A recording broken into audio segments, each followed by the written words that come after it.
TBS মার্কেটসের আজকের পর্বে সবাইকে স্বাগতম। প্রিয় দর্শক, ঈদ উল আজহার শুভেচ্ছা নেবেন। আজকে আমাদের আমন্ত্রিত অতিথি শান্তা সিকিউরিটিজের head of research and strategy জনাব SM গালিবুর রহমান। উনি একজন চার্টার্ড ফিনান্সিয়াল অ্যানালিস্ট। 700 crore টাকার স্ট্র্যাটেজিক কলগুলো তিনি নিয়ে থাকেন। গালিব ভাই, স্বাগতম। আপনাকে ধন্যবাদ। ঈদের ছুটিতে আমাদের সময় দিয়েছেন, আপনাকে এই জন্য আবারও ধন্যবাদ জানাচ্ছি। সামষ্টিক অর্থনীতি নিয়ে যদি আমরা শুরু করি এই ছুটির সময়টাতে। ওকে, ধন্যবাদ। যেমন সবাই এই যে এক সামষ্টিক অর্থনীতি, যার চ্যালেঞ্জগুলো প্রত্যেকটা এভরি ওয়ার্কস অফ লাইফ আমরা টের পেয়েছি আর কি। তো এখন একটা আপনাদের কমিউনিটিতে অনেকেই বলছেন যে হয়তো সবচেয়ে খারাপ সময়টা আমরা অলরেডি পেরিয়ে এসছি আর কি। ধন্যবাদ। আসলেই তাই। আমরা কিন্তু যদি দেখি আমাদের ইকোনমিতে আমাদের মেজর চ্যালেঞ্জটাই ছিল হচ্ছে গিয়ে আমাদের ইনফ্লেশন আর হচ্ছে ফরেন এক্সচেঞ্জ রিজার্ভ। সো দুইটা জায়গাতে যদি দেখি আমরা দেখি ডেভেলপমেন্ট অনেক আছে। আমরা যদি আগে ধরেন একটু ইনফ্লেশন বা মুদ্রাস্ফীতি নিয়ে একটু কথা বলি, গ্লোবালি কিন্তু এখন দেখেন কমোডিটি প্রাইসগুলো অলমোস্ট 25 to 30% পড়ে গেছে। একটা দুইটা হয়তো চিনি বা এই যে দুই একটা প্রোডাক্ট বাদে বাকি সব কিছুর প্রাইস কিন্তু সিভিয়ারলি কমে গেছে 30-40%। সো সেই সুবিধাটা কিন্তু আমরা এখনও পাওয়া শুরু করব। বাট আমরা হয়তো এখনও পাইনি। আমরা যদি দেখি ধরেন বাইরের দেশগুলোতে, ধরেন আমরা ইউএসের কথা যদি বলি, ইউএসের 6-7 মাস আগেও তাদের ইনফ্লেশন 8-10%-এর মধ্যে ছিল। গত মাসে সেটা 4%-এর কাছাকাছি নেমে আসছে। সো প্রত্যেকটা দেশে কিন্তু ইউরোপ থেকে শুরু করে সব দেশে কিন্তু অলমোস্ট সিমিলার যে ইনফ্লেশন অনেক কমে আসতেছে। কিন্তু আমাদের দেশে এখন আমরা একটু উল্টা দেখতেছি, যেটা হচ্ছে কি আমাদের ইনফ্লেশন এখন মনে হয় 11 বছরের হাইয়েস্ট আমরা লাস্ট মান্থে দেখলাম যে অলমোস্ট 9.91 বা 10%-এর মতো ক্লোজ টু। সো এখানে কিন্তু আমাদের ইনফ্লেশনটা দুইটা কারণে মেইনলি ইম্প্যাক্ট হয়েছে। একটা হচ্ছে যে আমাদের তো গ্লোবাল কমোডিটি প্রাইসের ইম্প্যাক্ট ছিলই, বাট এর সাথে আমাদের যে এক্সচেঞ্জ রেট সেটা কিন্তু অনেক পড়ে আসছে। আগে যেখানে আমরা 90 টাকা দিয়ে ডলার কিনতাম, 85-90 টাকা দিয়ে, এখন কিন্তু আমরা কিনতেছি 105-110 টাকা লেভেলে। সো এই ইম্প্যাক্টটা কারণে কিন্তু আমাদের আসলে গ্লোবালে যে সুবিধাটা পেয়েছে সবাই, আমরা এখনও পাইনি। বাট বেস্ট পার্ট হচ্ছে যেহেতু এখানে 30-40% পড়ে আসছে, আমাদের ইনফ্লেশন কিন্তু এখান থেকে খুব বেড়ে যাওয়ার সুযোগ আসলে এখন আর নেই, যদি আমরা ইন্টারনালি সবকিছু আমরা ঠিক রাখতে পারি। এক্স্যাক্টলি, জাস্ট এক্সচেঞ্জের যে কারণে হয়তো আমাদের যে ইম্প্যাক্টটা পড়ছে সেটা হয়তো আমাদের থাকবে, আগের লেভেলে হয়তো আমরা পৌঁছাতে পারবো না, বাট এত হাইও হয়তো এখন আর থাকবে না। এখন ইনফ্লেশন একটা জায়গায় যে মডারেট হয়ে যাওয়ার কথা, এখন ইনফ্লেশন আস্তে আস্তে আসলে কমা উচিত। আর আরেকটা দিক যেটা আমরা দেখি যে এক্সচেঞ্জ রেট, সো এক্সচেঞ্জ রেটটা আমাদের হচ্ছে 110 টাকা লেভেলে আসছে, এবং এর ফলশ্রুতিতে আমরা দেখছি আমাদের যে রিজার্ভ ছিল এটা 46 বিলিয়ন থেকে এখন অলমোস্ট 31-32 লেভেলে চলে আসে, 31-32 বিলিয়নে গ্রসটা।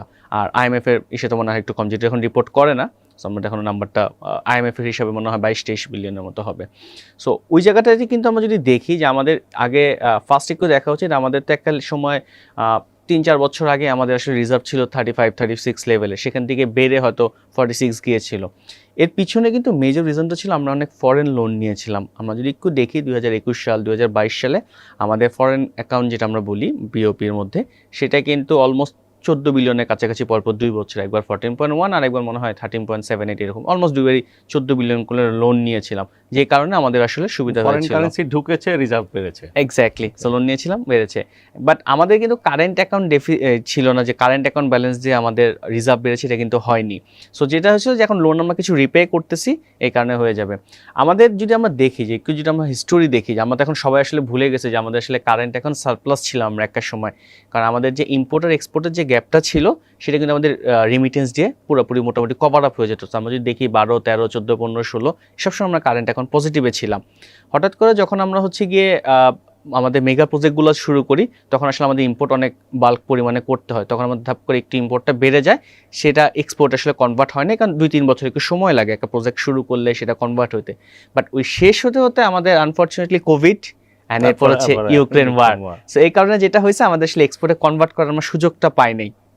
আর যেহেতু ইউক্রেন ওয়ার আর কোভিডের কারণে জিনিসপত্রের দাম অনেক বেড়ে গেছে, সো আমাদের মেগা ইনফ্রাস্ট্রাকচারের যে র মেটেরিয়াল বা ক্যাপিটাল মেশিনারি যেগুলো ছিল ওগুলো কমে গেলেও আসলে আমাদের যে অয়েল প্লাস নর্মাল যে কমোডিটি সেগুলোই অনেক বেড়ে গেছে অ্যামাউন্টটা, যে কারণে আসলে আমাদের ইম্পোর্টটা অত কমে আসে নাই। বাট থ্যাঙ্কস টু গভর্নমেন্ট, যে আসলে অনেক গত 5-6 মাসে দেখেন আমাদের অনেক আসলে গভর্নমেন্ট অনেক মেজার নিয়েছে, কিছু ইম্পোর্ট রেস্ট্রিকশন অনেক রকম আমাদের দেখেছে, অনেকে বলেছে যেটা হয়তো ঠিক হচ্ছে কি না, হচ্ছে কি না। বাট ফলশ্রুতিতে আমরা যদি দেখি জানুয়ারি থেকে এপ্রিলে 4 মাসেই কিন্তু আমাদের কারেন্ট অ্যাকাউন্ট ব্যালেন্স পজিটিভ ছিল।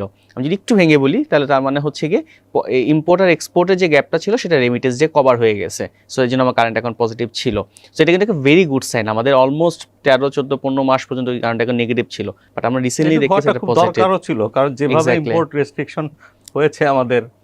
হ্যাঁ, ইম্পোর্ট রেস্ট্রিকশন দরকার ছিল, কিন্তু শুধু বাংলাদেশের জন্য ছিল না, অন্যান্য অনেক দেশেই কিন্তু লাক্সারি গ্রোথ ইম্পোর্ট বন্ধ করা হয়েছিল, আমাদেরও সিমিলারই ছিল। হ্যাঁ, অবশ্যই আমাদের একটু সাপ্লাই শর্টেজ এই কারণে হয়তো দেখা গেছে জিনিসপত্রের দাম হয়তো একটু এটা বাড়ছে, বাট এটা মনে হয় সাময়িক। যখনই আবার ছেড়ে দিবে মাসখানেক মাস দুয়েকের মধ্যে পুরো আবার অ্যাভেলেবিলিটি হয়ে যাবে। বাট এই সময়টা আমাদের ওই কুশনটা দরকার ছিল কারেন্ট অ্যাকাউন্ট পজিটিভে, যেহেতু আমরা এখনও লোন আমাদের এখন কিছুটা রিপেমেন্ট সময় যাচ্ছে। বাট সামনে যখন আমরা আবার IMF এর লোনটার টাকাগুলো ঢুকবে, প্লাস হচ্ছে বিভিন্ন বায়োলেটারিয়াল এজেন্সিগুলো আছে, বিভিন্ন গভর্নমেন্টের সাথে কিছু লোন নিচ্ছে, সো এইগুলো যখন আবার আসা শুরু করবে আমাদের কিন্তু এই জায়গা থেকে এখন যেমন যদি আমরা গ্রস রিজার্ভ নিয়ে কথা বলি 31 বিলিয়ন 31 বিলিয়নের কাছাকাছি, এইখান থেকে অনেক ম্যাসিভ পড়ার সম্ভাবনা এখন খুবই কম। আমরা যে একটা ম্যাসিভ একটা রান দেখছি যে আমাদের অনেক কমে আসছে, আমাদের রিজার্ভ 46 থেকে 31, হিউজ, অলমোস্ট 30% প্লাস আমাদের রিজার্ভ কমে। এইরকম আর কোনো কিছু অন্য কোনো ইউক্রেন ওয়ার না হয় বা অন্য কোনো কোভিড না আসে, আপাতত এই জিনিসটা হওয়ার সম্ভাবনা কম। অ্যানালিস্টরা দুইটা রিসেন্ট ডেভেলপমেন্ট খুব প্রেজ করেছে। একটা হচ্ছে যে ইন্টারেস্ট রেটের যে আপনার এই ক্যাপ, এটি একটা লেভেল পর্যন্ত তুলে দেওয়ার, করিডোরের মধ্যে তুলে দেওয়া এক। আর সেকেন্ড হচ্ছে যে ফরেক্স রেট, যেটা এটাকে সো কল মার্কেট রেট বলা হচ্ছে আর কি। তো এই দুইটার ইম্প্যাক্ট কি হতে পারে? আচ্ছা, আমি আগে ফরেক্সটা নিয়ে একটু কথা বলি। ধরেন আমাদের একটা সময় কি বেশি দিন আগে, হয়তো 1 বছরও হবে না, তারও কম সময় আমরা দেখতাম যে আমাদের আসলে অফিসিয়াল রেট ছিল হয়তো 90-92 লেভেল, বাট আমরা দেখতাম কার্ভ মার্কেটে সেটা ট্রেড হচ্ছে 105 থেকে 110 টাকা লেভেল। একটা অনেক বড় গ্যাপ ছিল। এটার সমস্যা কি? সবচেয়ে বড় সমস্যা হচ্ছে তখন যারা আসলে টাকা পাঠায় বাইরের দেশ থেকে রেমিটেন্সগুলো, তারা তখন দেখা যায় ব্যাংক না করে বিভিন্ন অবৈধ উপায়ে হুন্ডি বা বিভিন্ন উপায়ে তারা সেন্ড করে। এটা যেটা আমাদের দেশ বৈধ রেমিটেন্স থেকে অনেক ডিপ্রাইভ হয়। কারণ আমরা যদি দেখি গত বছরের আগের বছর অলমোস্ট আমাদের রেমিটেন্স 24 বিলিয়ন থেকে ধাপ করে কমে 20-এর নিচে চলে আসছে। সো এই একটা গ্যাপ কিন্তু আমাদের এখানে ক্রিয়েট হচ্ছিল, এবং এটার ইম্প্যাক্ট পড়ছে হচ্ছে আমাদের কারেন্ট অ্যাকাউন্টেও। কারেন্ট অ্যাকাউন্ট গত বছর আমাদের অলমোস্ট 18 বিলিয়ন নেগেটিভ হয়ে গেছিলো। সেই সব ইম্প্যাক্টগুলো ছিল। সো ফলে আস্তে আস্তে গভর্নমেন্ট ডেপ্রিশিয়েট করা শুরু করে, বাংলাদেশ ব্যাংক আস্তে আস্তে করে ডেপ্রিশিয়েট করা শুরু করে। বাট বেস্ট পার্ট হচ্ছে আমাদের মনিটারি পলিসিতে যেটা করছে, এখন আর বাংলাদেশ ব্যাংক কোনো প্রকার কোট করবে না। অ্যাকর্ডিং টু বাংলাদেশ ব্যাংকের যে MPS স্টেটমেন্ট, যে তারা আমাদের গভর্নর স্যারও বলেছেন যে বাংলাদেশ ব্যাংক থেকে কোনো কোট করা হবে না, জুলাই মাস থেকে মার্কেট ড্রিভেন রেটই হচ্ছে গিয়ে সব কিছু ট্রানজ্যাকশন করবে। এটা যখন হবে অটোমেটিক্যালি কিন্তু অনেকগুলো সলিউশন আমাদের হয়ে যাচ্ছে। এক, আমাদের রেমিটেন্স এখন বৈধ উপায় আসবে, কারণ কেউ তখন আর অবৈধ উপায় পাঠাবে না, কারণ গ্যাপ থাকবে না। রিস্ক অ্যাডজাস্ট করলে দেখা যাবে সেখানে আর কোনো প্রকার গ্যাপ নাই। আর হুন্ডিতে তো ইনফ্যাক্ট প্রবলেমও আছে, যে definitely it's black money, right? অবশ্যই ব্ল্যাক মানি, এবং আমাদের হয়তো দেখা যাচ্ছে ব্যাংকিং সেক্টরে liquidity shortage, but the economy is flooded with cash.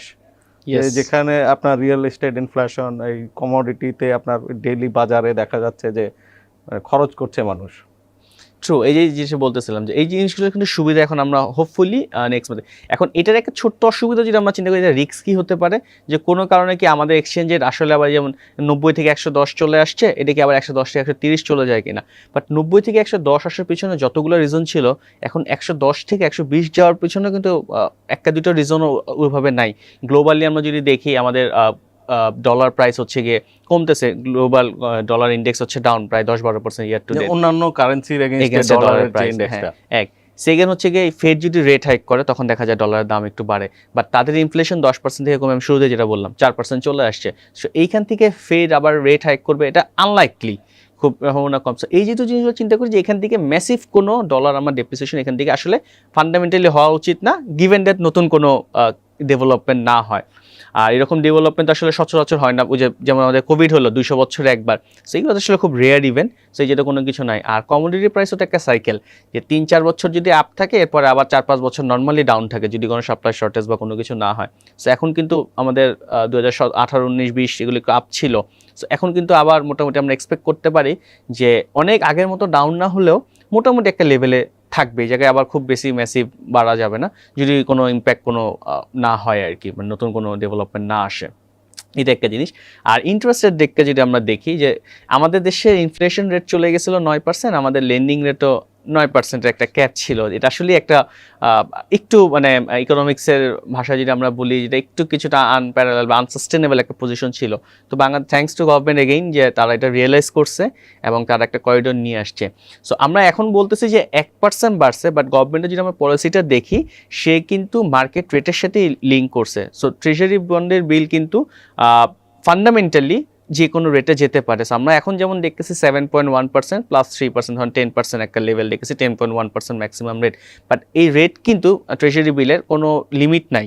So এটা যদি কোনো কারণে 9-10% উঠে কখনো, তাহলে কিন্তু আমাদের ইন্টারেস্ট রেট 12-13% পর্যন্ত যেতে পারতেছে, যেহেতু এখানে কোনো ক্যাপ বা কোনো কিছু দেওয়া নেই। সো আলটিমেটলি কিন্তু আমরা ক্যাপ থেকে বের হয়ে আসছি। সো ওখানে কিন্তু ক্যাপ জিনিসটা আমাদের মধ্যে নাই। সো এটা অবশ্যই একটা ভালো ডেভেলপমেন্ট, বাট এটার অবশ্যই কিছু খারাপ দিকও আছে।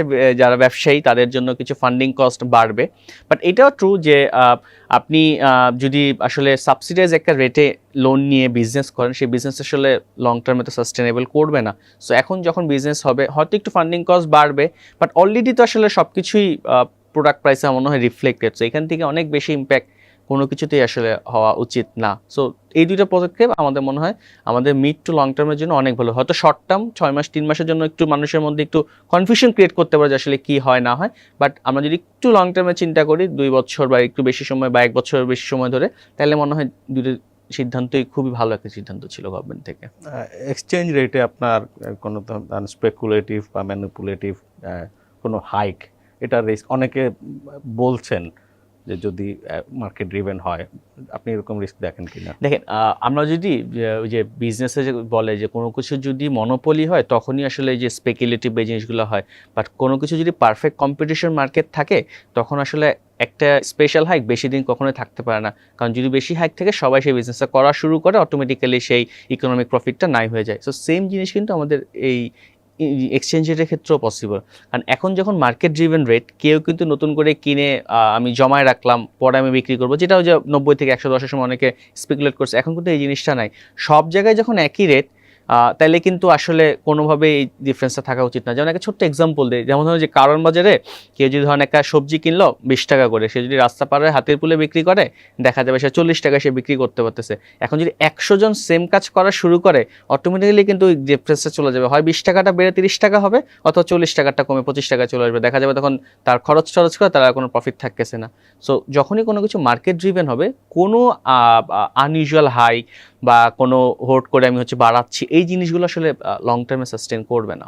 ওকে, সবই তো মোটামুটি ভালো খবর। কর্পোরেট আর্নিংস বছরের যে আমরা যদি জুলাই টু ডিসেম্বর চিন্তা করি, এই বছরের জুলাই টু ডিসেম্বর আপনি কি ফোরকাস্ট করছেন? আচ্ছা, আগে এটা বলার আগে আমি একটু বলি যে আমাদের গত 8-9 মাস আসলে কি হয়েছে। গত বছর জুলাই থেকে যদি আমরা দেখা শুরু করি, যে এই বছর মার্চ পর্যন্ত যে কোম্পানিগুলো আর্নিংস দিছে, সেগুলো কিন্তু almost overall earnings total 40-50% down হয়ে গেছে।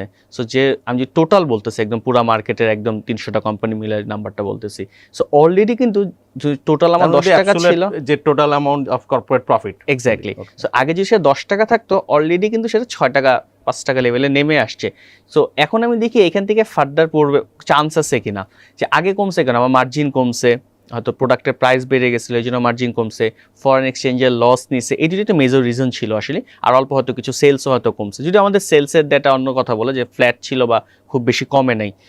সো এখন ভলিউমে কমেছে, ভ্যালুতে কমেনি। ভ্যালুতে কমছে, ভলিউমে কমেনি আগে যেটা ছিল। না মানে হয়তো ওই যে খারাপ সময় সেল হয়তো আগের চেয়ে কম ইউনিট বিক্রি করেছে, ইনফ্লেশনের কারণে হয়তো টার্নওভারটা আগের মতোই আছে। হ্যাঁ, এক্স্যাক্টলি, এটাকে ছিল। ইভেন অনেক ক্ষেত্রে কোম্পানি দেখা গেছে যে কিছু কোম্পানি যারা দাম বাড়াতে পারে নাই, তাদের ভলিউমও ঠিক ছিল, বা দাম মোটামুটি সবাই বাড়াইছে। সো এখন যদি আমরা দেখি, এখান থেকে কিন্তু অনেক বেশি মার্জিন কমার চান্স নেই। হয়তো আমি আগের লেভেলে 10 টাকার লেভেলে যেতে আমার হয়তো আরও 1-2টা কোয়ার্টার সময় লাগবে, বাট এখন যদি আমি 6 টাকার জায়গায় 60 টাকাও রিপোর্ট করি, তাও কিন্তু আমার মোটামুটি 10-12% একটা গ্রোথ চলে আসে। সো আমার ধারণা নেক্সট কোয়ার্টার এবং তারপরে 2 টাকা লো হাই সিঙ্গেল ডিজিট অথবা লো ডাবল ডিজিট একটা গ্রোথ আমরা দেখবো। যে গ্রোথটা আমরা দেখে আসছি গত 3টা কোয়ার্টারে, সেটা মনে হয় আমরা আপাতত আর দেখবো না। সো এখানে আমার মনে হয় এখন কোম্পানিগুলোর জন্য একটু ব্রিথিং স্পেস আসবে। সো কোয়ার্টার অন কোয়ার্টার, তারপরে আবার ডিসেম্বর কোয়ার্টারে আপনি 2 years in a row 2 quarters in a row আপনি হ্যাঁ, ইয়ার ওভার ইয়ারও গ্রোথ থাকবে, কোয়ার্টার ওভার কোয়ার্টারও গ্রোথ থাকবে, কারণ আমার বেসটা তো অনেক ছোট হয়ে গেছে। ওকে, সো ওই কারণে আমাদের কিন্তু গ্রোথটা ভালোই আমার মনে হয় দেখাবে। হ্যাঁ, এখন কোম্পানি স্পেসিফিক দু একটা কোম্পানি ডিফারেন্ট হতে পারে, বাট ওভারঅল হয়তো ডেফিনেটলি কেস টু কেস বেসিসে। যেমন এখন ধরেন কর্পোরেট আর্নিংসে আপনারা কোন ধরনের কোম্পানিকে এখন প্রেফার করছেন? আচ্ছা, কোম্পানি আর্নিংসের ক্ষেত্রে আমার কাছে মনে হয় যে এখন মোটামুটি সব কোম্পানি কিন্তু কম বেশি গ্রোথ থাকবে। হ্যাঁ, এটা একটা ফার্স্টে আমরা ক্লিয়ার করে নিই, বাট এর মধ্যে হয়তো কিছু কোম্পানি বেশি গ্রোথ থাকবে। সো এখন আমরা যদি চিন্তা করি যে কী ধরনের কোম্পানি বেশি গ্রোথ থাকবে, যে আমরা বললাম যে ইন্টারেস্ট রেট এখন হচ্ছে মার্কেট ড্রিভেন, সো কিছুটা হলে ডিপোজিট রেট তো বাড়বে, 100 বিপস 150 বিপসও যদি বাড়ে বা 200 বিপস যদি বাড়ে, সেখানে তাহলে যেসব কোম্পানি অনেক ক্যাশ রিচ আছে, যাদের হচ্ছে কারেন্ট অ্যাসেটে অনেক বেশি এফডিআর করা আছে অথবা ক্যাশ আছে অনেক বেশি, সেসব কোম্পানি আর্নিংসে কিন্তু এখন গ্রোথটা আসা অনেক বেশি হয়তো আসবে কম্পেয়ার টু অন্যান্য কোম্পানি যদি আমরা বলি। সো যাদের একটু ক্যাশ রিচ তাদের জন্য সেটা অনেক সুবিধা হবে। আচ্ছা, আর একটা টার্ন অ্যারাউন্ডের সিচুয়েশন দেখা যাচ্ছে, তো বিজনেসগুলো যেগুলো আমাদের এখানে লিস্টেড আছে তাদের মধ্যে টার্ন অ্যারাউন্ড স্টোরি যদি একটু ডিটেইলসে বলেন। অবশ্যই এক্সাম্পল সহ বলতে হবে। আচ্ছা, দেখেছি, চেষ্টা করি। আচ্ছা, সেটা হচ্ছে দেখেন, আমি আগেই বললাম যে আগের 2-3টা কোয়ার্টার অনেক বেশি ডাউন ছিল। হ্যাঁ, সো এখন আমাদের একটু দেখা দরকার যে যেগুলো ডাউন ছিল সেগুলো আসলে কেন ছিল, আর কি মার্জিনের কারণে ছিল নাকি কোনো স্পেসিফিক রিজন ছিল, নাকি তার আসলে সেলসই কমে গেছিল, যে তার বিজনেস বন্ধ হয়ে গেছে, এই জিনিসগুলো দেখা। সো আমরা যদি একটু ঘাটাঘাটি করবো, দেখবো মেজর 2টা রিজন ছিল যাদের হচ্ছে ডিগ্রোথ আসছে। একটা হচ্ছে তাদের মার্জিন অনেক কমে গেছিলো, কারণ তারা হয়তো সেলস প্রাইসটা অত বাড়াইতে পারে নাই, বাট হয়তো তাদের প্রোডাকশন কস্ট অনেক বেড়ে গেছিলো। সো এখন কিন্তু মোটামুটি সব কোম্পানি কিন্তু পাস অন করে ফেলছে।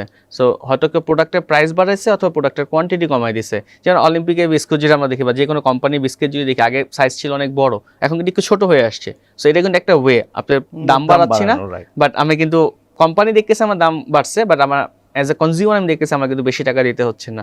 সেই যেটা কিন্তু অনেকেই সবাই রিপ্রাইস করে ফেলছে। সো এইরকম যদি হয়, বা সব কোম্পানিকে, বা সিমেন্ট কোম্পানিগুলো যদি আমরা দেখি, আগে একটা সময় 1 বছর আগে আমাদের সিমেন্টের বস্তা ছিল 470 থেকে 500 টাকা, বাট এখন কিন্তু মিনিমাম 530 থেকে 560 টাকা। তো সবাই কিন্তু প্রোডাক্টের দাম বাড়াইছে, সব কিছু। রডের দামও যদি ধরি, রডের দাম তো এখন হিস্টোরিক্যাল হাইস্ট। সো সব কোম্পানি কিন্তু মোটামুটি তাদের দাম বাড়াইছে। সো এখন যদি তাদের ফার্দার আর কস্ট না বাড়ে এবং দাম যেহেতু তাদের বাড়া গেছে, তাদের কিন্তু মার্জিন আস্তে আস্তে রিকভারি হবে। সো এখানে মার্জিন রিকভারি একটা অপশন আছে, যেসব কোম্পানি মার্জিন রিকভারি হবে। সো এই ক্ষেত্রে অবশ্যই আমাদের দেখা উচিত যে কোম্পানিগুলো ধরেন আগে মার্জিন অনেক পড়ে গেছিল, বাট সেলস হয়তো ওইভাবে কমে নাই। সো এই জাতীয় কোম্পানিগুলো অবশ্যই দেখা উচিত। যেমন আমি যদি এখানে এক্সাম্পল দিই, যেমন একটু আগে বললাম যে বিস্কিট কোম্পানিগুলোর মধ্যে যেগুলো আছে লিস্টেড, যেগুলো আছে ফাস্ট মুভিং এফএমসিজি কোম্পানি যেগুলো আছে, লাইক ধরেন অলিম্পিকের কথা যদি আমরা বলি, তাদের যে প্রোডাক্টের দাম বললাম, আপনি যদি দেখেন তাদের সেলসে ওরকম কিন্তু দ্বিগত ছিল না, সেলসে 11 পজিটিভ ছিল, বাট নেট প্রফিট অনেক কমে আসছে মার্জিনের কারণে। সো এখন যেহেতু তাদের প্রোডাক্ট প্রাইস বাড়াইছে এবং যদি তারা ঠিক করে, সেখানে একটা মার্জিন রিকভারি আসা উচিত। সো এইখানে একটা এসে, আর আরেকটা দিক হচ্ছে অনেক কোম্পানি হচ্ছে গিয়ে তারা ফরেক্সে অনেক লোন নেওয়া ছিল, ফরেন এক্সচেঞ্জে। সো হঠাৎ করে যখন তারা লোন নিছে 85 টাকা করে পেয়েছে, বাট পেমেন্ট করার সময় তাদের 110 টাকা করে দিতে হয়েছে। একটা হিউজ ভয়ঙ্কর একটা লাফার্জের কেসটা জানি, যে যখন লাফার্জ আপনার হোলসিম অ্যাকোয়ার করছিল, তো খুব ইজি অপশন তখন সবাই নিচ্ছিল আপনার ফরেন লোন। তো এই কোম্পানিটা তখন ফরেন লোন না নিয়ে লোকাল ব্যাংক লোন নিয়ে এই অ্যাকুইজিশনটা করেছিল। এখন এটার সুফল তারা পাচ্ছে। সো এই জিনিসগুলো কিন্তু আছে, যেমন এরকম অনেক কোম্পানি, যেমন আমরা যে মাঝখানে আমরা দেখলাম যে আমাদের সবচেয়ে লার্জেস্ট হচ্ছে কনজিউমার কোম্পানি যেটা আমরা বলি ইলেকট্রনিক্স কনজিউমার, ওয়ালটন, মাঝখানে 2-3টা কোয়ার্টার সে হিউজ ইভেন লসও রিপোর্ট করে ফেলছে এত টাকা সেলস থাকার পরেও। কারণ কিছু তার ফরেন এক্সচেঞ্জে হিউজ একটা লোন ছিল। সো এখন যদি এই জায়গাতে আর ছিল, তো কস্টিংও আপনার ওই যে বিকজ অফ ডলার প্রোডাক্ট ছিল, ইভেন প্রোডাক্টের প্রাইস রিপ্রাইস করার পরও দেখা গেছে তারা অনেক লস বা একদম ফ্ল্যাট দেখাচ্ছিল, জাস্ট বিকজ তাদের ফরেন এক্সচেঞ্জে 85 টাকা করে নিছে, এখন 110 টাকা করে পে করছে। সো এই যে গ্যাপগুলো ছিল, এটা কিন্তু একটা বড় ব্যাপার ছিল তাদের প্রোডাক্ট কমে যায়। তারপরে হচ্ছে অয়েল কোম্পানি তো পড়ে গেল এটা। এছাড়া ধরেন আরো অনেক ছোটখাটো অনেক কোম্পানি আছে যাদের হচ্ছে ফরেক্সের কারণে অনেক লস তারা রিপোর্ট করছে। যেমন আমি যে ইয়ের কথা বলতে পারি, অটোমোবাইল সেক্টরের ইফাদ, তারা আপনার বাস বডি এন্ড এগুলো সব এনেছে একটা লেভেলে, পরবর্তীতে যখন এলসিগুলো সেটেল করতে যাওয়া হচ্ছে, সে বাস এনে বিক্রি করে তার হাতে গ্রস প্রফিট টফিট সব হিসাব করে ফেলেছে। এলসি সেটেল করার সময় তার ফরেক্স লস হিউজ। এক্স্যাক্টলি। এই যে লসগুলো যেসব কোম্পানি রিপোর্ট করছে সেটা কিন্তু থাকবে না, তো তাদের কিন্তু একটা ভালো গ্রোথ সামনে আসবে। সো এই জাতীয় কোম্পানিগুলো অবশ্যই এখন হচ্ছে গিয়ে দেখা উচিত। আচ্ছা, এখন বাজারের উপর ছেড়ে দেওয়ার পরে ডলার যদি আবার এরকম, আপনি বলছিলেন যে এত বেশি, যেটা আমরা অলরেডি যে ডিভ্যালুয়েশনটা দেখেছি ওই লেভেলে আর হবে না because of the situation, dollar index বললেন।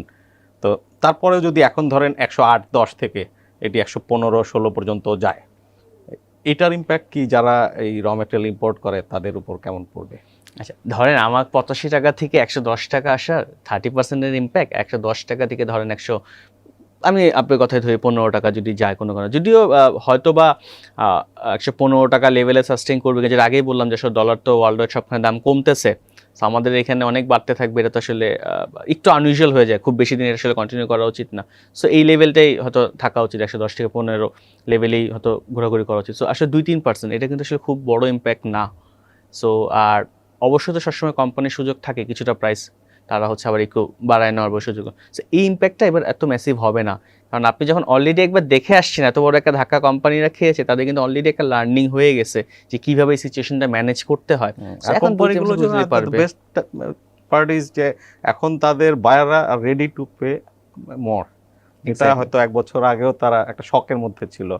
এক্স্যাক্টলি। সো এই জিনিসগুলো মনে হয় সুবিধা অবশ্যই তারা পাবে। এই জিনিসগুলো আমরা আসলে যতই আমরা বলি যে এখন আসলে মার্কেটের কারণে এটা হতে পারে ওইটা হতে পারে, বাট জিনিসটা তো ভালোই হবে কোম্পানিগুলোর জন্য, তারা এখন জানে কি হচ্ছে না হচ্ছে এবং they can see the market. So এখন ইম্প্যাক্ট অবশ্যই আগের মতো এত সিভিয়ার কোনো কিছু হবে না। সো আমি যদি জাস্ট একটু ধরেন বলি যে গত 3-4টা কোয়ার্টার আমরা যেরকম দেখছি কোম্পানিগুলো অনেক ডিগ্রোথ, অনেক কিছু, এত প্রাইস পড়ার পরও দেখা যাচ্ছে আমাদের মার্কেট পি খুব বেশি কমতেছে না, কারণ আর্নিংস অনেক কমে আসছে। কারণ যে লেভেলে মার্কেটে ধরেন আমাদের লাস্ট 1-2 বছর ধরে তো আমাদের অলমোস্ট একটা জায়গাতেই আছে বা একটু কমছে মার্কেট, 6,700 টাকা লেভেল থেকে 6,300-400 লেভেলে এখন আছে। সো পি কিন্তু দেখা গেল আমাদের কমলো না, পি 15-16, বাট একটা সময় কোভিডের সময় আমরা দেখছিলাম আমাদের পি চলে গেছিলো মার্কেটে 8-9, এবার কিন্তু এত নামে নাই। এই রিজনটা কিন্তু হচ্ছে আর্নিংস পরে আসছিল। সো এখন যখন আর্নিংসটা বাড়তে থাকবে, সো আমার মনে হয় এখন আমরা আস্তে আস্তে দেখবো যে কোম্পানি প্রাইস বাড়লেও কোনো কোম্পানি ওভারভ্যালুড হচ্ছে না আর কি। মার্কেট পি আমাদের যে নর্মাল 15-16 লেভেলে মিডিয়ানে থাকে সেই জায়গাতেই থাকবে, কারণ আর্নিংসগুলোতে গ্রোথ আসবে এই কারণে। ওকে, সো আপনার সামষ্টিক অর্থনীতির যে মেইন ইন্ডিকেটরসগুলো, কর্পোরেট আর্নিংসের মেইন ড্রাইভার্সগুলো, এগুলো সব দিক থেকেই মোটামুটি দ্য ওয়ার্স্ট ইজ ওভার। এখন আপনি গ্রোথ ফোরকাস্ট করছেন, আপার ডিরেকশনে সব কিছু ফোরকাস্ট করছেন। আপনাকে এখন যদি ফ্রেশ 100 কোটি টাকা দেওয়া হয় to manage the fund or advise them, what should be your strategy? আচ্ছা, আমরা যখন ফান্ড ম্যানেজ করতে, আমরা যখন প্রফেশনাল ফান্ড ম্যানেজাররা ফান্ড ম্যানেজ করতে চাই, আমরা তো আসলে চিন্তা করি যে আমাদের অনেকগুলো অপশন থাকে, যেমন ধরেন আমরা ট্রেজারি বন্ডে ইনভেস্ট করতে পারি, এফডিআর টাকা রাখতে পারি, অবশ্যই শেয়ার মার্কেটে বিনিয়োগ করতে পারি। সো এখন যদি আমি একটু চিন্তা করি যে ট্রেজারি বন্ড বা এফডিআর এর কথা, সো আমাদের এখন সবারই যেহেতু মার্কেটে ইন্টারেস্ট রেটটা একটু বাড়বে এক্সপেকটেশন, যেহেতু এখন ফ্লোরটা ক্যাপটা উঠাই দিছে, সো এই ক্ষেত্রে কিন্তু কোনো বন্ডে ইনভেস্ট করার জন্য অ্যাটলিস্ট 1-2 মাস এখন দেখাটা হচ্ছে উত্তম বিনিয়োগ। এখন বন্ডে বা কোনো ফিক্সড ইনকামে ইনভেস্ট করাটা উচিত হবে না, যদি ইন্টারেস্ট রেট বাড়বে এক্সপেকটেশন যেহেতু মার্কেট থেকে শুরু করে সবারই আছে, সেই জায়গাটা একটু দেখা উচিত। আর সেকেন্ডারি মার্কেটে, এক্স্যাক্টলি সেকেন্ডারি মার্কেট, বিকজ যে এটা হয়তো একটু বলে নেই দর্শক, সেকেন্ডারি মার্কেটে আপনি যদি কোনো বন্ডে বিনিয়োগ করেন আর বাজারে সুদের হার বাড়তে থাকে, তখন এই বন্ডে ক্যাপিটাল ইরোশন হয়, আর সুদের হার কমলে আপনার বন্ড থেকে ক্যাপিটাল গেইন হয়। তেমন যদি হয় যে আপনি যতটুকু বেশি সুদ এক্সপেক্ট করছেন তার চাইতে ক্যাপিটাল ইরোশন বেশি হয়ে যায়, এই সতর্কতাটির কথাই তিনি বলছিলেন। সো একটু এখানে একটু সতর্ক থাকা ভালো। আর শেয়ার মার্কেটে বিনিয়োগের তো সবসময় তো ঝুঁকি থাকে, এটা তো আসলে কেউ অ্যাভয়েড করতে পারে না। সো এখন যেহেতু আমরা বলতেছি আমাদের ওয়ার্ডস মোটামুটি আমরা শেষের দিকে, বাট এখনই শেষ হয়ে গেছে কথাটা বললে হয়তো একটু বাড়ায় বলা হবে, কারণ আরও হয়তো 1-2 মাস আমাদের দেখা দরকার দেন। সো এখনই হয়তো বা 100% করে বিনিয়োগ করাটা উচিত হবে না, হয়তো 50%-এর মতো তারও পুরো ইনভেস্ট করা উচিত। এখানে ইনভেস্ট করার ক্ষেত্রে অবশ্যই আমাদের খেয়াল রাখা উচিত যে কোনগুলো আসলে স্টোরি আছে, যে কোম্পানি টার্ন অ্যারাউন্ড হচ্ছে অথবা তার মার্জিন বাড়বে, সেলস হয়তো তো কমে নাই আছে। আর আমরা তো সবসময় 2টা জিনিস সবসময় দেখি, একটা হচ্ছে growth stock and value stock, এটা আমরা সবসময় মাথায় রাখি। আমি যদি একটু ছোট্ট করে বলি, গ্রোথ স্টক মানে যেগুলো কোম্পানিগুলো গ্রো করে যাচ্ছে, ধরেন গত 5 বছরে তাদের সেলস এবং আর্নিংসের গ্রোথ ছিল মিনিমাম 15%-এর মতো পার ইয়ার এক্ষেত্রে ক্যাগার, সেক্ষেত্রে আমরা গ্রোথ স্টক বলতে পারি। আর এক্ষেত্রে যদি আমরা দেখি যে সেলস হয়তো 15% আছে বাট তার নেট প্রফিটে নাই, এরকম অনেক কোম্পানি তো আমরা খুঁজলে পাবো। সো সেই ক্ষেত্রে আমার একটু দেখা দরকার ওই কোম্পানিগুলো কেন আমার তাহলে আসলে বাড়ে, এটা কি মার্জিন ইম্প্যাক্ট ছিল অথবা আমার কি কোনো ফরেক্সের ইম্প্যাক্ট ছিল কি না। তার মানে কিন্তু সেলসে 15% করে যে গ্রোথটা করে আসে তার ইম্প্যাক্ট কিন্তু এখন তার আর্নিংসে আসে নাই। সো ওই কোম্পানিগুলো কিন্তু ভালো করার সম্ভাবনা বেশি থাকবে, সো ওই জাতীয় কোম্পানিগুলো একটু বেশি দেখা উচিত। আর এছাড়া যদি কোনো টার্ন অ্যারাউন্ড স্টোরি থাকে সো অবশ্যই এগুলা ইনভেস্ট করার মতো। আর যেটা বললাম যে বাকি 50% একটু রেখে আস্তে আস্তে দেখে শুনে কশাসলি বিনিয়োগ করা উচিত, কারণ আসলে যে কোনো সময় যে কোনো কিছু ঘটতে পারে। আমরা কেউ জানতাম না কোভিড আসবে, আমরা কেউ জানতাম না কোভিডের রাশিয়ার সাথে ইউক্রেন একটা বিশাল ওয়ার হবে এবং এটা এতদিন সাস্টেইন করবে, 1 বছরের বেশি হয়ে গেছে। সেরকম নতুন কোনো কিছু হবে না এই জিনিসগুলা। আর সর্বোপরি তো একটা ব্যাপার থাকেই যে আমাদের সামনে নির্বাচন, সো ওই সময় অনেক সময় দেখা যায় যে অনেকে স্পেকুলেশন করতে চায় এটা সেটা, বাট ওভারঅল যেহেতু আমাদের ইকোনমিক এবং সব কিছু ভালো, আস্তে আস্তে বিনিয়োগ শুরু করা উচিত এই মোমেন্ট থেকে। ওকে, অ্যাবসলিউট কোনো পয়েন্ট আপনি কখনোই খুঁজে পাবেন না যে fundamental turn around, economic turn around and also মার্কেটের মানি ফ্লো টার্ন অ্যারাউন্ড সব একসাথে আগে পরে হয়, এর মধ্যে ব্যালেন্স করতে হবে। এখানে যে একটা জিনিস অ্যাড করে দেখেন, আমাদের সবাই আমরা বলি যে স্টক মার্কেট হচ্ছে লিডিং ইন্ডিকেটর, মানে সব কিছু ভালো হওয়ার আগে স্টক মার্কেট আসলে ভালো করবে।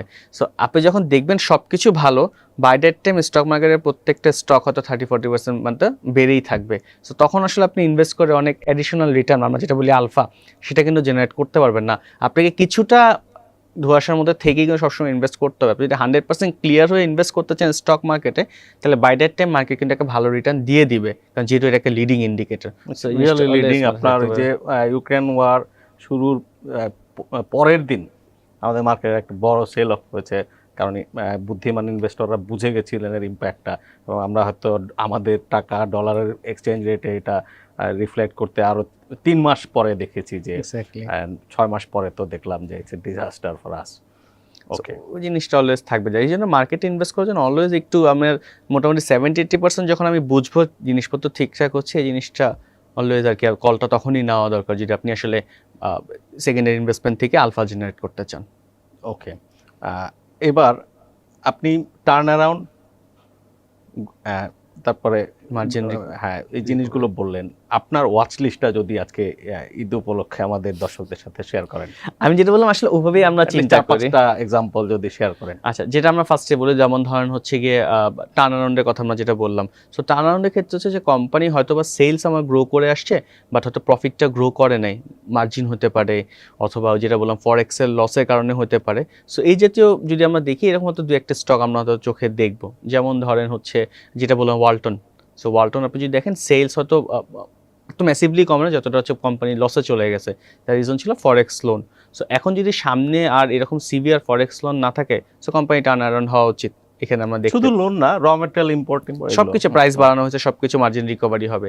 সো এখান থেকে দেখা যায়। তারপর আমরা বললাম ধরুন এখন ইন্টারেস্ট রেটের নিয়ে, যে ইন্টারেস্ট রেট এখন বাড়বে, তো যেসব কোম্পানি আসলে ক্যাশ রিচ তাদের সুবিধা আসলে ভালো হওয়া উচিত। এই জাতীয় কোম্পানি যদি আমরা দেখি, সবার ফার্স্টে আমাদের সবার মাথায় আসে যে আমাদের যত অয়েল কোম্পানিগুলো আছে তাদের অনেক টাকা এফডিআর করা। সো ওখানে যদি আসলে 1% রেটও বাড়ে, এটা আসলে অনেক টাকা তাদের বটম লাইনে কনভার্ট হয়ে যায়। আর যেসব কোম্পানি ক্যাশ রিচ আছে, যেমন ধরুন আমরা সবাই জানি স্কয়ার ফার্মার অনেক ক্যাশ রিচ। সো এই কোম্পানি এখান থেকে আসলে এফডিআর ইনকাম আসতে পারে। এরপরে মানে বিকাশও আছে, বা যদিও বিকাশ হচ্ছে একটা ব্যাংকের সাবসিডিয়ারি, সো ওখানে আসলে বিকাশের আয়ের একটা পার্ট আসবে। হ্যাঁ, বাট ওই জিনিসটা মাথায় রাখতে হবে যে তার যতটুকু ওনারশিপ, সে ওনারশিপের এটা আসবে, বাট জাস্ট কোম্পানি ওয়াইজ বলতেছি। সো এরকম যদি থাকে, তো এরকমই 4-5টা কোম্পানি দেখতেছি। আর এছাড়া যেটা আমরা সবসময় বলি যে গ্রোথ স্টক আমাদের সবসময় পছন্দ থাকে। সো এরকম কোম্পানি যেগুলো ধরেন হচ্ছে গত 5 বছরেই 15% করে গ্রো করে আসছে, বাট হয়তো প্রফিট মার্জিনটা এখনো ওইভাবে বাড়ে নাই, হয়তো কিছু বাড়বে। যেমন ধরেন আমাদের মাল্টিনেশনাল কোম্পানি যেগুলো আছে, 1 নম্বরে আমি যদি বলি সেটা হচ্ছে ম্যারিকো কোম্পানি। সো ম্যারিকো গত 5 বছর ধরে তাদের 15% ক্লোজ টু সেলস গ্রোথ ছিল, বাট হয়তো ইনপ্যাক্ট গ্রোথ এত হাই ছিল না, বিভিন্ন রিজন ছিল বা সো এই জাতীয় কোম্পানি, কোপ্রা প্রাইস বাড়ছে, কোপ্রা প্রাইস কমছে, সব ইম্প্যাক্টগুলো থাকে। সো এই জিনিসগুলো ইম্পর্টেন্ট। আর আরেকটা জিনিস হচ্ছে, আমরা ইনভেস্ট করার পূর্বে না একটা ছোট্ট কাজ করলে না আসলে বিনিয়োগকারীদের জন্য অনেক সুবিধা হয়। সেটা হচ্ছে গিয়ে যখনই ইনভেস্ট করতে যাই, আমি জাস্ট একটু দেখে নিই কোম্পানিটা কী বিক্রি করে আর কোম্পানিটা কারা রান করে। এই দুটো জিনিস কিন্তু খুব ইম্পর্টেন্ট। কারণ ধরুন একটা খারাপ সময় যদি অনেক চৌকস ব্যক্তিরা যদি কোনো একটা কোম্পানি তারা পরিচালনা করেন, তারা কিন্তু খুব সহজে সেই জায়গা থেকে বের হয়ে আসতে পারে। অবশ্যই কোম্পানি ইম্প্যাক্ট হবে, এগুলো তো থাকবেই, বাট ভালো যারা একটু ম্যানেজ করতে পারে। এখন ভালো কীভাবে ম্যানেজ করে কেন বুঝবো? খুব সিম্পল, যতবার আমাদের দেশে সমস্যা হচ্ছে, ধরুন 2017 থেকে প্রবলেম ছিল, ইন্টারেস্ট রেট বাড়ছে, 12-13 সময় হচ্ছে গিয়ে আমাদের কমোডিটি প্রাইস অনেক হাইক ছিল। সো এরকম 10-12 বছর ধরে যারা যতই খারাপ হোক বাট কোম্পানিকে তারা আসলে একটা ভালো জায়গায় নিয়ে যেতে পারে, সেই জিনিসটা খুব ইম্পর্টেন্ট একটু দেখা। সেই দুইটা জিনিস একটু দেখে নেওয়া উচিত। এই দুটো জিনিস দেখতে না আমাদের কিন্তু ইনভেস্টমেন্ট করাটা অনেক সহজ হয়ে যায়, বাট হয়তো আমরা করি না। জাস্ট মজার বিষয় হচ্ছে আমরা যখন ইভেন একটা গেঞ্জি কিনতে যাই, আমরা মার্কেটে যে পরিমাণ সময় ব্যয় করি হয়তো 1000 টাকার একটা গেঞ্জি কেনার জন্য, আমরা হয়তো 50,000 টাকা শেয়ার কেনার জন্য কিন্তু তার 10 ভাগের 1 ভাগ সময় হয়তো ব্যয় করতে চাই না।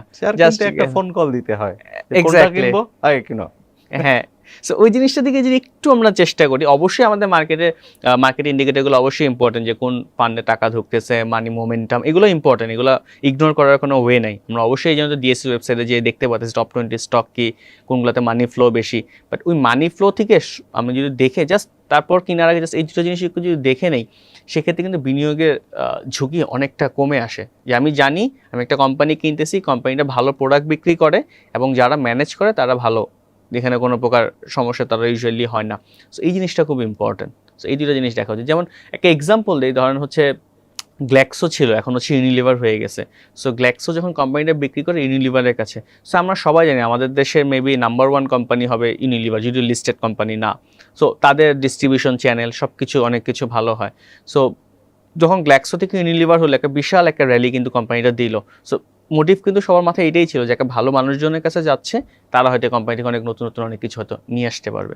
সো এই জিনিসটা খুব ইম্পর্টেন্ট একটু দেখা। আরেকটা বিষয়, আমাদের এখানে আপনি এতক্ষণ যা বিশ্লেষণ করলেন, সারা পৃথিবীতেই এগুলোর একটা চমৎকার আউটকাম ইম্প্যাক্ট থাকে। এখানে একটা বাড়তি সমস্যা, লাইক প্লেইং 3D চেস, যে আপনার এখানে ফ্লোর প্রাইস আপনার অ্যাডজাস্ট হতে দিচ্ছে না শেয়ারের প্রাইসকে, যে আপনার অল দ্য ফান্ডামেন্টাল ইনফরমেশনকে রিফ্লেক্ট হতে দিচ্ছে না।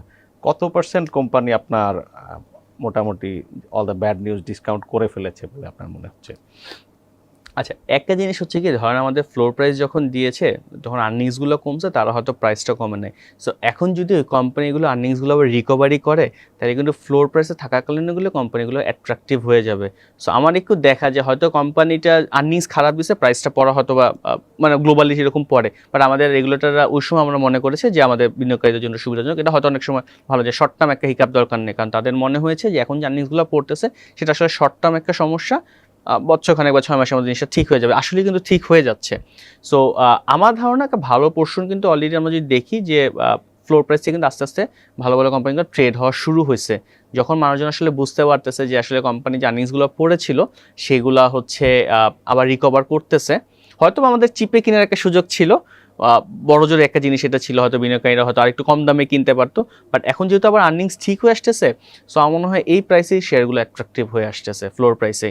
সো খুব শীঘ্রই হয়তো আমরা দেখবো যে একটা ভালো ভালো স্টক, যেগুলো বড় বড় স্টক আমাদের আসলে ফ্লোরে আটকানো ছিল, সেগুলো হয়তো আস্তে আস্তে ট্রেড হওয়া শুরু হবে, যেহেতু তাদের আর্নিংস আবার রিকভারি হওয়া শুরু হয়েছে। এখন পার্সেন্টেজ ধরে বলাটা হয়তো একটু টাফ হবে যে কত পার্সেন্ট রিফ্লেক্ট হয়ে গেছে, বাট আমার ধারণা একটা ভালো পোর্শন আস্তে আস্তে রিফ্লেক্ট হয়ে যাচ্ছে, এবং নেক্সট একটা কোয়ার্টার আসলে দেখা যাবে যে একটা 50-60 বা 70% স্টকের একটা অ্যাট্রাকটিভ পজিশনে চলে আসবে আর্নিংসগুলো আসার পরপরই 1-2 কোয়ার্টারে। ওকে, এখন এই যে এক্সপেক্টেড টার্ন অ্যারাউন্ড, এটা আমরা ম্যাক্রো ইকোনমিক ফ্রন্টে বলি, আমাদের corporate earnings and stock market, stock prices, যেটা এখানে মেজর রিস্ক ফ্যাক্টরগুলো কি কি আপনি কনসিডার করেন? দেখেন, সব থেকে বড় রিস্ক আমাদের এই মোমেন্টে কোনো সন্দেহ নয়, সেটা হচ্ছে ফরেক্স রিজার্ভ। এটা নিয়ে আমাদের আসলে আমাদের এখন $30 বিলিয়ন আছে। এটা যদি কোনো কারণে অনেক কমে যায় তখন এটা একটা বড় রিস্ক, বাট এটা কমে যাওয়ার জন্য তো আসলে অনেকগুলো রিজন বা কোনো লাগবে। তো এখন যদি আমরা দেখি যে প্রবলেমগুলো ছিল, আমরা বারবার বলতেছিলাম সব ইকোনমিস্টরা, সেটা হচ্ছে গিয়ে যে আমাদের মার্কেট ড্রিভেন এক্সচেঞ্জ রেট আর মার্কেট ড্রিভেন ইন্টারেস্ট রেট করলে এই প্রবলেম অনেকাংশে সলভ হয়ে যাবে। আর আরেকটা জিনিস হচ্ছে যে যখনই আমাদের ইম্পোর্ট অনেক বাড়ে, হয়তো 1-2 বছর আমাদের হিস্ট্রিক্যালি দেখি 18 পর্যন্ত, কোভিডের আগ পর্যন্ত বা 19 পর্যন্ত, দেখবো যে 2 বছর যদি কোনো কারণে ইম্পোর্টের গ্রোথটা একটু বেশি থাকে, নাম্বারস থাকলে হয়তো আপনাদের দেখাতে সুবিধা হতো। সো আমাদের 2 বছর যদি ইম্পোর্ট কোনো কারণে বাড়ে, পরবর্তী 1 বছর বা 2 বছর এক্সপোর্ট দিয়ে সেটা রিকভার করে ফেলে। এবার আমরা করতে পারি নাই কোভিড আর ইউক্রেনের কারণে। সো ওই বেনিফিটগুলো কিন্তু আমরা এখনও পাওয়া শুরু করি নাই। আমাদের যদি দেখি আমাদের দেশের মেজর প্রবলেমই ছিল ইলেকট্রিসিটি, কমিউনিকেশন, ইনফ্রাস্ট্রাকচার। এই 3টা জিনিসে আমাদের দেশ পিছানো ছিল। আমাদের এখন অলমোস্ট 100% ইলেকট্রিসিটি। অবশ্যই আমাদের কিছু শর্ট টার্ম হিকাপ গেছে, বাট এগুলো আমরা সবাই বুঝি। আমাদের ক্যাপাসিটি আছে, যে কোনো মোমেন্টে আমরা আসলে ঠিক করে ফেলতে পারবো। সো ওটা আমাদের অলমোস্ট, এখন আমাদের আবার কিন্তু লোডশেডিং আবার নাই বললেই চলে। অ্যাটলিস্ট ঢাকা শহরে কিন্তু এখন লোডশেডিং নাই বললেই চলে, সব কিছু ঠিক হয়ে যাওয়ার কারণে। আর সেকেন্ড ছিল ইনফ্রাস্ট্রাকচার। সো এখন আমি এখান থেকে মাওয়া যেতে পারি, আমার বাসা থেকে সময় লাগে 30 মিনিট, মতিঝিল থেকে আমার ইভেন ভাঙ্গা বা পদ্মা সেতু পার হয়ে ওই পার পর্যন্ত যেতে সময় লাগে সর্বোচ্চ 1 ঘন্টা, সর্বোচ্চ মতিঝিল থেকে। এত সময় হয়তো লাগে না, আরও কম সময় লাগে। সো এই যে সুবিধাগুলো পাচ্ছে, এইগুলো কিন্তু বেনিফিট আমরা এখন ইকোনমিতে পাওয়া শুরু করি নাই। সো এই বেনিফিটগুলো যখন আসা শুরু করবে, তখন আসলে এই রিজার্ভ আর কমা উচিত না। বাট এটা অবশ্যই একটা রিস্ক ফ্যাক্টর, অলওয়েজ আমাদের মাথায় থাকবে, যে কোনো কারণে রিজার্ভ কমে যায়। বাট আমার মনে হয় এখান থেকে আসলে রিজার্ভ কমার সম্ভাবনা আসলেই কম, যদি না কোনো ম্যাসিভ কোনো আসলে কোনো ডেভেলপমেন্ট না আসে দেশে। লাইক ধরেন কোনো আবার যে ফেড রেট বাড়াইলো, অথবা যদি আবার কমোডিটি প্রাইস বাড়ে। সো কমোডিটি সাইকেলে কিন্তু কখনো এমন হয় নাই যে ধাপ করে বাড়ছে আবার ধাপ করে কমছে আবার বেড়ে যায়। একটা কমোডিটি বাড়তেও তারা সময় নেয় 2-3 বছর, যেমন 19 থেকে 22, 3-4 বছর সময় নিয়ে তারা বাড়ছে। আবার স্টক মার্কেটের মধ্যে তাদের একটা প্যাটার্ন আছে, সব সময় সাইকেল তারা মেনটেন করবে। সো এখন কিন্তু আবার সাইকেলটা আমরা দেখতেছি ডাউনওয়ার্ড দিকে আসা শুরু করছে, সব মেজর কমোডিটি অনেক ডাউন। সো এইটা এখনই বেড়ে যাবে এটা মনে হয় না। সো রিজার্ভ নিয়ে আমরা মোটামুটি একটা ভালো কমফোর্টেবল জায়গায় হয়তো চলে আসবো। আর সাথে তো আমাদের যেটা বললাম যে আমাদের IMF এ কিছু লোন আছে, প্লাস বাইরে কিছু লোন আছে। সো এই জিনিসটা থাকবে। একটা রিস্ক এখানে রয়ে যাচ্ছে জাস্ট, সেটা হচ্ছে কি আমাদের যে প্রাইভেট সেক্টরে যে লোনগুলো নেওয়া হয়েছে 20-25 বিলিয়ন ডলারের মতো, সেই লোনটার রিপেমেন্টটা হয়তো আমাদের এই বছর কিছু হয়েছে, যে কারণে আমরা দেখতেছি আমাদের ফাইন্যান্সিয়াল অ্যাকাউন্ট নেগেটিভ। সামনের বছর হয়তো কিছু থাকতে পারে, কারণ এগুলো সব শর্ট টার্ম লোন হয়। এই জায়গায় কিছু ইম্প্যাক্ট পড়তে পারে, বাট আমরা যদি অন্য কোনো জায়গা থেকে লং টার্ম লোন নিতে ম্যানেজ করি, তাহলে আর প্রবলেম হবে না। আর কোনো কারণে যদি কারেন্ট অ্যাকাউন্ট পজিটিভ হয় আমাদের, যেটা আমাদের আসলে হিস্টোরিক্যালি সবসময় ছিলাম আমরা, তাহলে কিন্তু আমাদের ওই লোন রিপে করলে আমাদের আসলে রিজার্ভে খুব বেশি ইম্প্যাক্ট পড়বে না। আচ্ছা, এক্সপোর্ট গ্রোথ পটেনশিয়াল কেমন? এক্সপোর্ট গ্রোথ পটেনশিয়াল তো আসলে ডিপেন্ড করে হচ্ছে কি আমি যে দেশে এক্সপোর্ট করতেছি সেই দেশের ইকোনমির উপরে। বাইরের দেশগুলোতে অবশ্যই একটু খারাপ সময় যাচ্ছে। আপনার ইউরোপ, আমেরিকা দুই দিক থেকেই খুব একটা ভালো যায়নি। হ্যাঁ, সো ওইটার রিজন হচ্ছে তাদের ইকোনমি খারাপ করতেছে। তাদের ইকোনমি খারাপ করলে তো তারা আসলে জিনিসপত্র একটু কম কিনবে, এটাই স্বাভাবিক। বাট আমাদের বেস্ট পার্ট হচ্ছে আমরা একদম লো এন্ডের, মেজরিটি আমাদের প্রোডাক্ট হচ্ছে লো এন্ডে। সো কারো যদি ইনকাম খারাপও থাকে, তাও হয়তো ওই শার্টগুলো সে কিনবে, দামি ব্র্যান্ডেরগুলো না কিনে। সো ওই জায়গাটা অ্যাডভান্টেজ পাবো। বাট এটা অবশ্যই ডিপেন্ড করতেছে হচ্ছে গিয়ে যে আমরা কতটুকু বাইরের দেশগুলোর ডেভেলপমেন্ট ইকোনমিগুলো কীরকম পারফর্ম করে। তাদের ইনফ্লেশন কমে আসতেছে, খুবই ভালো দিক যেটা বললাম। আর ওভারঅল আমাদের ধারণা এটা গ্রোথ থাকবে। আমাদের সাথে যদি দেখি, আমাদের কিন্তু বেস কিন্তু অলরেডি অনেক $60 বিলিয়ন চলে আসছে। এটা কিন্তু হিউজ টাকা, $60 বিলিয়ন আমরা যদি চিন্তা করি, যেখানে আমরা হয়তো 5 বছর আগেও 40 বিলিয়নের আশেপাশে ছিলাম। সো আমাদের কিন্তু বলতেছে আমাদের গ্রোথ নেই, তারপরে কিন্তু 40 থেকে 60 চলে আসছে কিন্তু আমরা। সো আমরা যদি এখন 60টা সাস্টেইন করতে পারি ফর 1 ইয়ার, আর এরপর থেকে দিয়ে যদি আস্তে আস্তে গ্রোথ আসে, তাহলে মনে হয় will be good enough. Okay, almost all good news. আপনাকে অসংখ্য ধন্যবাদ গালিব ভাই। ধন্যবাদ বাবু ভাই, ঈদের শুভেচ্ছা রইল আবারও। ঈদ মুবারক সবাইকে ঈদ মুবারক। দর্শক, সামষ্টিক অর্থনীতির যে হার কাঁপানো যত দুঃসংবাদ আমরা শেয়ার বাজারে আলোচনার মধ্যে শুনতাম, বিভিন্ন মিডিয়া রিপোর্টে উঠে আসছিল, এই পরিস্থিতি থেকে উত্তরণের একটা ভিত্তি অলরেডি তৈরি হয়ে গেছে। অনেক বিস্তারিত বললেন গালিব ভাই। তিনি একজন স্টক স্ট্র্যাটেজিস্ট অ্যান্ড রিসার্চার। তো কিন্তু বিনিয়োগে তিনি ধাপে ধাপে ওয়েট অ্যান্ড সি এই পদ্ধতিতে আগানোর পরামর্শ দিচ্ছেন। ঈদের সময়টা ভালো কাটুক, পরের পর্বে দেখা হচ্ছে।